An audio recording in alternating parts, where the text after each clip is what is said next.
Doctor Praveen Batra जी से, जो कि एक डॉक्टर होने के नाते मानवता की सेवा तो कर ही रहे हैं, साथ साथ वाणी के सागर में से अमूल्य मोती और खजाना ढूंढ ढूंढ के खोज खोज के हम सब सुंदर साथ के दिलों में भी उसका रस उड़ेलने का प्रयास भी कर रहे हैं।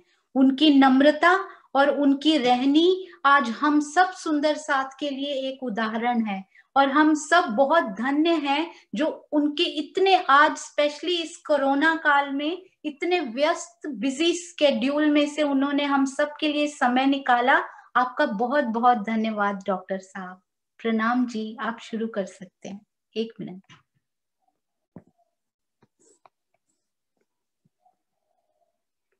हाँ जी डॉक्टर साहब।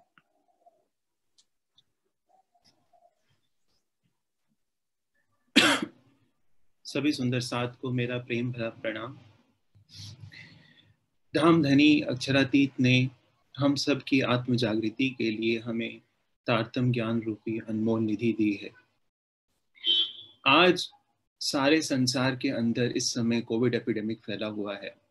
पिछले कुछ महीनों के अंदर कई लाखों लोग मृत्यु का ग्रास बन गए। कल तक मानव विज्ञान के सिंहासन पर बैठ कर बड़ी बड़ी बातें करता था, आज वही मानव एक छोटे से वायरस के सामने अपने आप को विवश पा रहा है। हमारे देखते देखते पिछले कुछ महीनों में लाखों लोग मृत्यु के शिकार बन गए। हर किसी के मन में भय है, हर किसी के मन में डर है कि चाहे कुछ भी हो मैं बच जाऊं, चाहे कुछ भी हो मेरे प्राण बच जाएं। ऐसा लगता है कि जैसे इस संसार के करोड़ों लोगों को यकायक जीवन की अमूल्यता का बोध हो गया। जीवन तो अमूल्य है, वो कल भी अमूल्य था, आज भी अमूल्य है और कल भी अमूल्य रहेगा। कोरोना तो एक एपिडेमिक है, ये आया है, ये चला जाएगा, लेकिन अगर एक विस्तृत दृष्टि से हम देखें तो एक ना एक दिन हम सबको इस मृत्यु का ग्रास बनना है।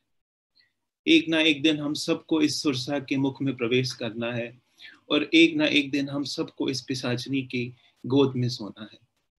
लेकिन कैसी विचित्रता है, आप देखिए, माया की ऐसी पट्टी हम सब की आंखों पर बंधी हुई है कि जिस तरह एक छत पर लटकी हुई छिपकली सोचती है कि इस पूरी छत को मैंने ही संभाल रखा है, उसी तरह से संसार के लोग तो क्या, हम सुंदर साथ भी संसार के अंदर इस तरह से डूब जाते हैं, ऐसा सोचते हैं कि इस संसार के सारे बोझ को केवल हम ही चला रहे हैं।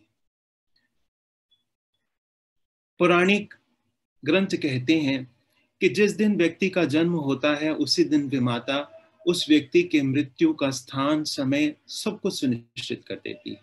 यह बात बिल्कुल सत्य प्रतीत होती है। व्यक्ति पूरा जीवन भागता रहता है, दौड़ता रहता है और अंततोगत्वा चिता पर विश्राम करता है। देखा जाए तो इस जीवन की सारी आपाधापी का अंत परिणाम क्या है?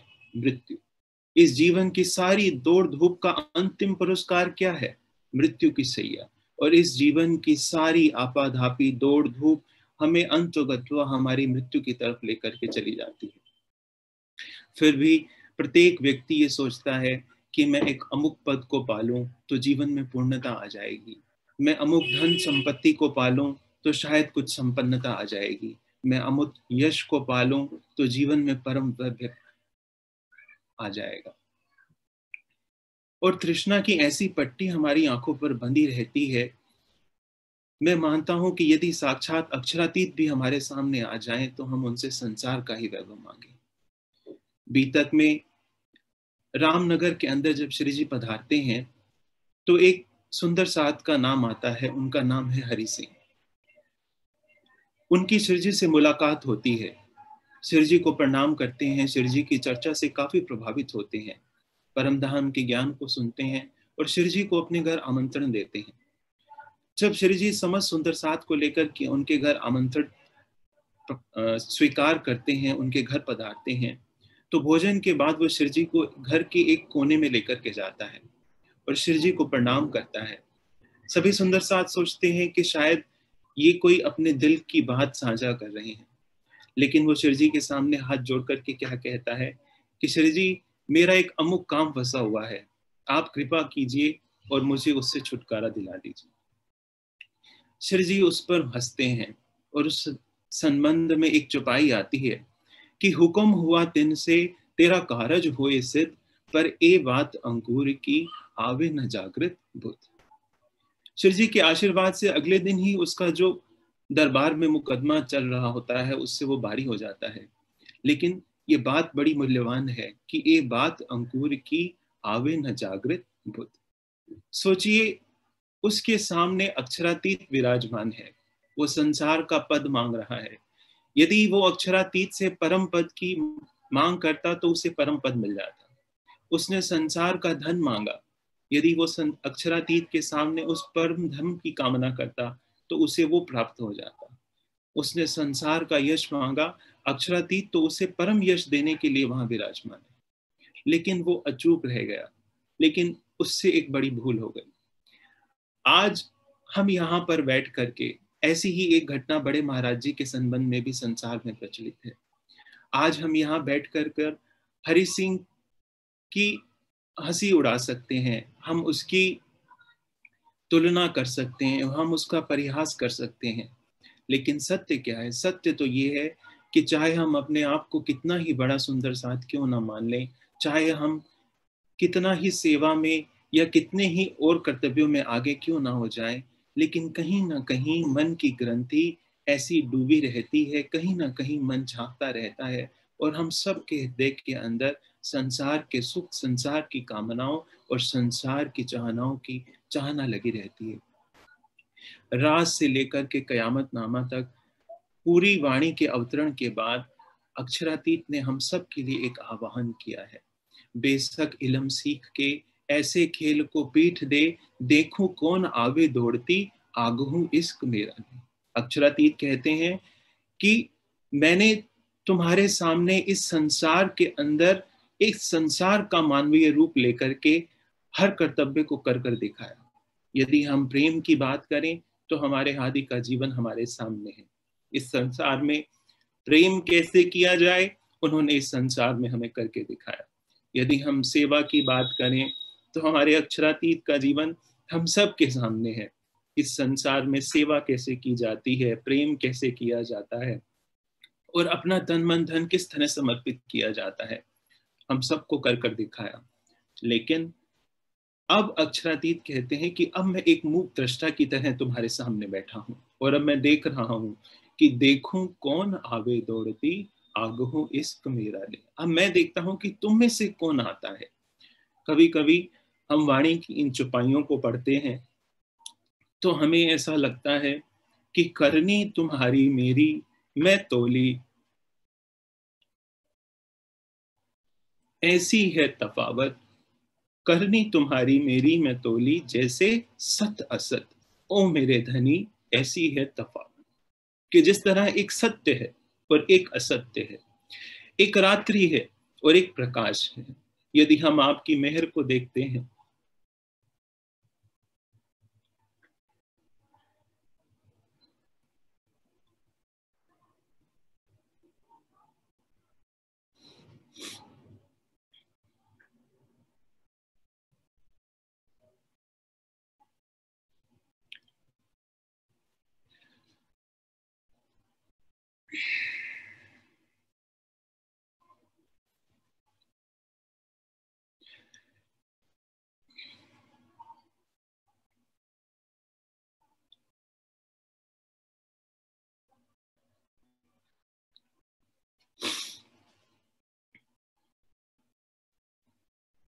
एक चौपाई आती है कि मेहर की बूंदें जेती पड़े, कोई बन पत्र न निर्माण करे, यद्यपि जाको निर्माण होए, पर गुण धनी के न वर्णन हो।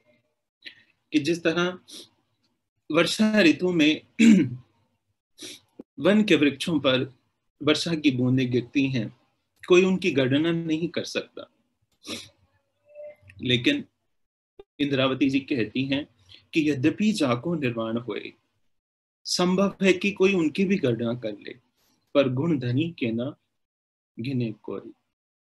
लेकिन धाम धनी ने इस संसार में हमारे ऊपर जो मेहर की है, हमें जो ये अनमोल ज्ञान दिया है, हमें जो प्रेम की राह दिखाई है, और सबसे बड़ी बात उस पर जो चल करके दिखाया है, उसकी तुलना उसको हम 100 जन्म लेकर कभी नहीं उतार सकते। पिया खजाना खर्च के, आए बंद से लैया छुड़ाए, अब सोई करे मेहरबानियां, बस्तर भूखन पहराए। धामधनी ने तो हम सबका वर्ण कर लिया, लेकिन आज हमारे सामने है कि जो हमारा वर्ण कर चुका है उसके पास लौटने के लिए हम कितने तैयार हैं। आज हम सब के सामने हमारे हादी का जीवन एक उदाहरण बनकर के खड़ा है। वाणी की चौपाई आती है, हादी मिले आप बहुतों को, पर कोई ले न सकिया हादी चाल। हादी का जीवन तो सबके लिए मिसाल बना, लेकिन हम में से कितने लोग ऐसे हैं जो उस राह पर वास्तव रूप में चल पा रहे हैं। सिंगार की चौपाइयों को पढ़ते हैं, फिर फिर चरण को निरखिए, रूह को यही लागी रट। इंद्रावती जी कहती हैं कि आओ बार बार उन चरणों को निरखो, देखो नैना नूर जमाल, बार बार उन नेत्रों को देखो। मुख मेरे महबूब का रंग अति उज्जवल गुलाल, आओ बार बार उस मुख को, मुखार बिंद को देखो। देख कोमलता कान की नैनों से तलता होए, बार बार उन श्रवण अंगों को देखो। अति मीठी जुबान मासूक की, देत मासूक को सुख, बार बार उस मीठी जुबान, उस रसना के सुख को देखो। लेकिन हमारी हालत क्या है? जीवना न समझे अरस को, न सहूर करे वहदत, रूहें भूल गई लाड लज्जत, न सुध रही न निस्बत। आज जागने के इस अंतिम चरण में हम सबकी जिम्मेवारी बनती है, हम सबका कर्तव्य बनता है। बहुत अच्छी बात है कि हम मिलजुल कर वाणी के इस ज्ञान को संसार के अंदर रोशन करें, लेकिन सबसे पहला कर्तव्य हमारा हमारे प्रति बनता है। यदि हम अपनी ही आत्मा को जागृत ना कर पाए, यदि हम अपने ही चित्त की वासनाओं को ना मोड़ पाए, यदि हम अपने ही मन के मैल को ना धो पाए, तो इस संसार के अंदर आकर, इस संसार के अंदर वाणी का ज्ञान प्राप्त कर कर, इन चितवनी शिविरों में भाग लेकर और हजारों चर्चाएं सुनकर भी हम खाली हाथ ही रह गए। मैं अब ज्यादा नहीं कहूंगा, मैं बस इतना ही कहूंगा कि जो राह हम सबको हमारे हादी ने चल कर दिखाई, हम सब उस राह पर अग्रसर हों। जीवन का केवल एक ही उद्देश्य है, और वो है अक्षरातीत को पाना। अक्षरातीत के साथ जितने सुंदर साथ रहे, उसमें से अधिकतर सुंदर साथ गृहस्थी थे। एक एक गृहस्थ सुंदर साथ ने परमधाम की इस राह पर चलकर उस अक्षरातीत को पाकर के ये सिद्ध कर दिया कि कहीं आने वाला सुंदर साथ ये कोई बहाना ना लेकर कर बैठ जाए कि हम तो गृहस्थ हैं, हमसे अक्षरातीत कहाँ रिझ पाएंगे। आज उन हजारों हजारों सुंदर साथ का जीवन हमारे सामने एक उदाहरण बनकर के प्रस्तुत हुआ है। हम भी उस रास्ते पर चलें और हम भी अपनी अंतरात्मा को जागृत करें।